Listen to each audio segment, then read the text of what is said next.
எங்க கிளம்பி நிக்கிறீங்க? எங்க கிளம்பி நிக்கிறேனா? ஏன் என்னாச்சு? மத்தியானத்துல இருந்து கிளம்பி நிக்கிறேன்டா. ஏன் என்ன? எங்கடா போன? நீ ஒரு உண்மையை மட்டும் நீ சொல்லணும்னு வச்சீங்க. உன்னை அடிக்கிற அடியில பொண்ணை தரட்டி எடுத்துருவோனே. நான் என்ன பண்ணா? என்ன எதுக்கு சம்பந்தம் இல்லாம வந்துட்டீங்க? சத்தியம் பண்ணு. நான் அந்த வீட்ல இருந்து நான் ஒண்ணுமே எடுக்கல அப்படின்னு சொல்லி சத்தியம் பண்ணு. என்னன்னு கிளம்பி நிக்கிறேன். என்னன்னு சொல்லு. நீங்க சம்பந்தம் இல்லாம சொன்னா நான் என்னமா சொல்லுவேன்? சத்தியம் பண்ணா என்ன என்னமா பண்ணி தொலைஞ்சா? குடும்ப அட்டை எதுவுமே நீ எடுக்கலையா?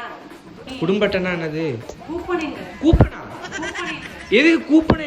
நான் எங்க தெரியும்? ரேஷன் கடைக்கு தான் நான் போகணும். நீ ரேஷன் கடைக்கே போக மாட்டேன். இப்போ 3000 ரூபாய் கொடுக்குறாங்கன்னு சொல்லிட்டு நீ கார்டு எடுத்துட்டு போயிட்ட. உண்மைதானே?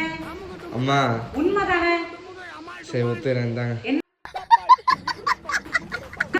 அறிவு இருக்கடா? கொஞ்சம் படிச்சிருக்கே. எப்ப பார்த்தாலும் ஏன்டா இப்படியே பண்ணி தொலைகிற? நான் என்னமா பண்ண? படிச்சு தானடா இருக்க. ஆமா என்னடா பண்ணானே சொல்லுங்கம்மா. அது எப்படி நான் கைரேகை வைக்காம நீ உனக்கு எப்படி பாஸ் கொடுப்பாங்க?